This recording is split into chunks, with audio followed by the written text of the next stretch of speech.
अड़ी तरह सॼे मुल्क जियां गंबट में भी सकावती तकरीब कोठाई वई।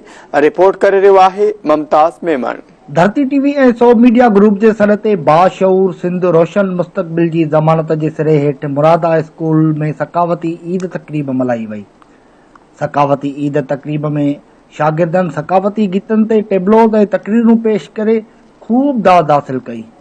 सकावती तकरीब में शरीक उस्तादनि शागिर्दनि ऐं ॿियनि धरती टीवी सां ॻाल्हाईंदे चयो त धरती टीवी जो जेको नारो आहे बाशऊर सिंध, इहो अहिड़ो ख़ूबसूरत नारो आहे, इहा हर माण्हूअ जी ज़रूरत आहे।